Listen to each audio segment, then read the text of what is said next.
Remember those flying requirements? Yeah, well, I told you there's something interesting to them. And what that is basically a book collection achievement. And the books are pretty interesting. Let's go through them because why not? It's about Firim, of course, excuse me.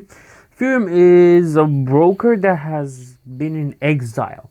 So, an enlightened broker in exile. So that's even interesting. So, let's go with it. The first book is called Firim in Exile, Part 1, a memoir of sorts.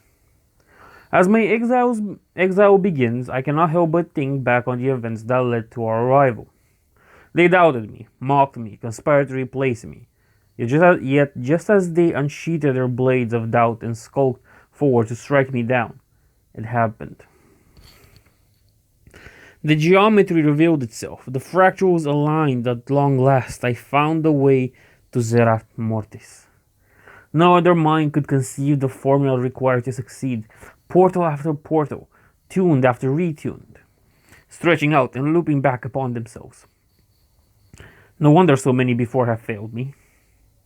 No wonder so many before me have failed. The fools among our expedition rushed to plunder the land's mysteries and pay the price for their folly. Did I not insist that the first ones would not leave their secrets unguarded? The survivors learned their lesson and heeded my warnings. We found a safe foothold, a haven from which our work began. But our fragile harmony would not endure. Firim in Exile, Part 2, a testament to a singular intellect. The deeper we delved into the mysteries of Zerat Mortis, the more my colleagues became affected. Even Executor Alkret, perhaps the most glory-driven of anyone in the expedition, began to regard the knowledge we gleaned as sacred. In time, Alara and the others perceived the great truth. We could not send word of our discoveries back to the overseer. The secrets of the first ones were not to be plundered. Outsiders would not only disrupt the crucial purpose of Zerat Mortis, would only disrupt the crucial purpose. We shattered our portals. I bloated out my translocation equation, even from my own mind. Any temptation that might lead us back to the outer realm was forfeit. Our hearts sang as we announced our cartel designations. From that day forth, I was simply Firim, and while I did not seek to profit from the progenitor's knowledge, I did want to understand it. This is where the schism began. Firim in Exile, Part 3, a victim of lesser intellects. Why had I been burdened by a company of minds so small? Even the land of infinite wonder, the dullards who worked alongside me in Haven failed to appreciate the purpose that drove my very thought and deed. I had reached the sepulchre. It was blasphemy, they claimed. The mysteries there were too sacred, truths to not be approached or even pondered. They labeled me a heretic. When my back was turned, they sabotaged my research. Just as I neared the translation of a new cipher, Kret would send some meddling pilgrim to interfere. Our bigger feuds stretched on and became irreconcilable. Finally, they declared me an apostate and banished me from Haven, the very foothold I had given them. Still, I bore this indignation in a manner befitting one of my intellect and resolve. In exile, I would outpace them all. And so I did. Firim in Exile, Part 4, of Automa and Realizations. Though access to the sepulchre continued to elude me, I learned much by observing the Automa. Admittedly, I underestimated them at first. They seemed mere servitors, less capable of independent thought than even the muddle-minded attendants in Oribos. But like everything else in Zerat Mortis, they were part of a pattern, a geometry that shifted, expanding and contracting as demanded by the duty put before them. After all, this land is no museum, no library of obscurities. No, it is a workshop, a forge where afterlives are fashioned. When I detached my consciousness from the limitations of perception, I saw the grand architecture of the progenitors. put into practice. Afterlives assembled according to the needs of the arbiter's judgments. It was the automa who carried out these duties, forging flora, fauna, and terrain, and casting them in orbs to be sent out into the in-between, like seeds falling into fertile soil. Do you see? Do you understand as I do? Everything about the Shadowlands, everything, is part of a pattern. A closed system in which nothing is lost. Even that which is seemingly destroyed is merely being reshaped for a new purpose. Purpose. Myopic though they are, perhaps the attendants understand some small measures of this mystery. Firim in Exile, Part 5. The Ciphers and the Greater Mysteries. I observed many types of automa of various sizes and shapes. Guardians, builders, collectors, and a more petite variety that seemed to review on duties of upkeep and repair. Besides an unwavering devotion to their obligations, these automa shared another noble trait, the language. They spoke not in words I could understand, but in tones and echoes. Know that I, Firim, am renowned for my linguistic skills. Though arrival in the Shadowlands imbues mortal souls with the knowledge of the words of death, many retain their memories of the language they used on their own worlds. What is a language if not a system of sounds and patterns, I ask. So yes, of course, I had absorbed countless languages during my interviews of mortal souls. Thus you will understand my confidence that the language of the automa would pose little challenge. Never in my existence had I been so wrong. The language of the automa was not merely words. No, it was part and parcel of the ciphers. The words themselves were keys to understanding the geometry, the fractals. There was so much waiting to be discovered. But it was when I encountered one of the rarest forms of automa that my mind was truly opened. Firim in Exile, Part 6. You may hear this song, but you will not understand it. Automa were commonplace in Zereth Mortis, but not all types. One was exceedingly rare, like polished jewels among infinite grains of sand. The oracles.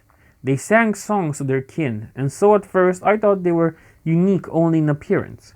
But as I drew close to one to better observe it and its duties, something unexpected happened. I heard its voice, and yet the term voice falls short. I experienced the sensation of words being spoken in much the manner of one does when conversing with a colleague, and yet this was more. I felt the words as much as heard them. The thoughts entered my consciousness and conveyed their meaning to my entire being. What words did it offer?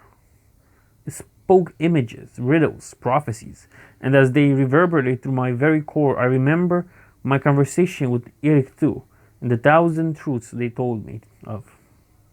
Then it struck me. The oracles spoke in both one truth and 1,000, not as separate thoughts, but as one in the same instant. And if the oracles, entities left behind to oversee a workshop, could think in such terms, how much more complex must the minds of their maker be? Long have I scoffed at what I learned of the Void Lords, or demons of the Nether. I held Death's pantheon in high regard. But now I know that they are just as limited. Truth lies in not one direction or another, but in their intersection. The first ones have parceled out their gifts, but gave no child all of them. No wonder these offspring bickered with such incessant jealousy. Their very nature was one of denial. At this realization, I lost consciousness, for I had once again transcended into a new plane of thought. Firim in Exile, Part 7. Ponder the revelations, and you will know fear. Every new discovery in Zereth Mortis drew me back to the mysteries of the first ones. I sought to understand their nature, yet each time I believed I was nearing an answer, I found myself drifting further away.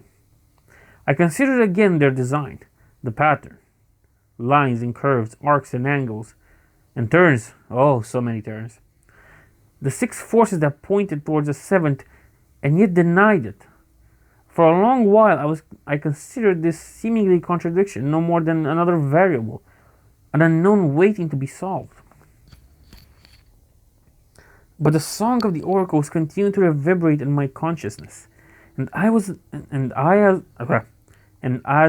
I was allowed my focus to soften, my grip upon the tangible to loosen, the geometry took shape in my mind.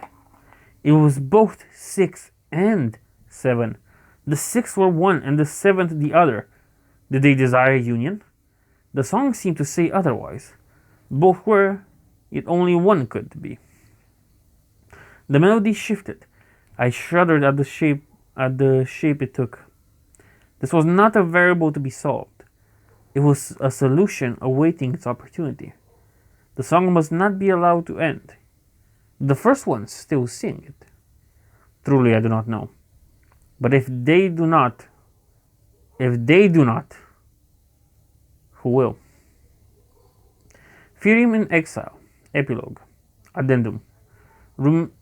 Ruminations upon the fragility of all things. Though the jailer has been defeated and the Shadowlands made whole again, I find myself unable to celebrate these victories. For I have studied the inner workings of the sepulchre, seen the powers with which the jailer sought to remake reality, and these observations fill me with a fear that shakens the very core of my being. It is clear to me now that there must be a Zerath for each force of the cosmos, and within them an inner sanctum akin to the sepulchre. And if that is true, then those sanctums must be connected on some fundamental level, a connection that the jailer sought to exploit. What he began in the sepulchre was meant to cascade outwards from one Zerath to the next, until all were dominated by his power. The heart of the Shadowlands acting as a doorway to the heart of each cosmic force in turn, one after another bound to his will.